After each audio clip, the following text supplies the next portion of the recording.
Fl-2024 il-Bank Malti għall-Iżvilupp l-MDB għamel profitt ta' 4.2 miljun euro.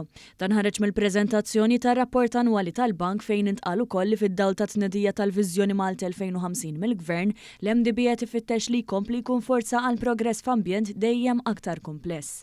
Ir-rapport isegwi l-profitt ta' 3.2 miljun euro fl-2023 li wkoll ippermetta lill-bank biex jifdi l-ispejjeż kollha, inkluż dawk brabta mal-pandemija, filwaqt li żamm dispożizzjonijiet b'saħħithom f'każ li jkun hemm xi self li ma jitħallas lura.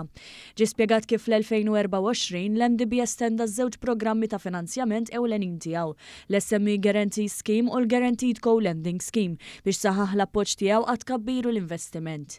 Sa dan it-tant fil-ġimgħat li ġejjin il-bank se jespandi aktar il-prodotti tiegħu bit-tnedija ta' żewġ inizjattivi ġodda, waħda immirata l-investiment fi proġetti sostenibbli u l-oħra dedikata għall-appoġġ fis-setturi kulturali u kreattivi li qed jikbru maż-żmien.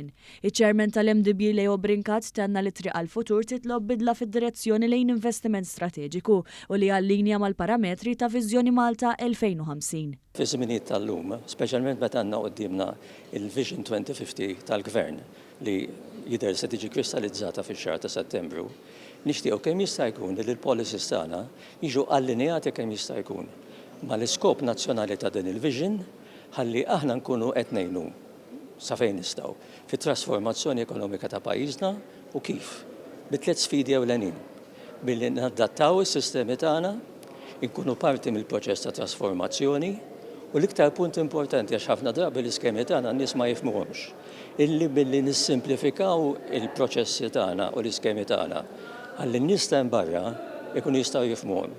Min-naħa tiegħu il-Ministru għall-Finanzi Klajt Karwana faħħar il-ħidma tal-Bank Malti għall-Iżvilupp u nnota kif dan qed ikompli jikber b'turija ċara mill-income statement tiegħu. Qal il-fatt li l-banku finanzjarjament b'saħħtu dan jippermettilu li jidħol għal numri ta' proġetti innovattivi.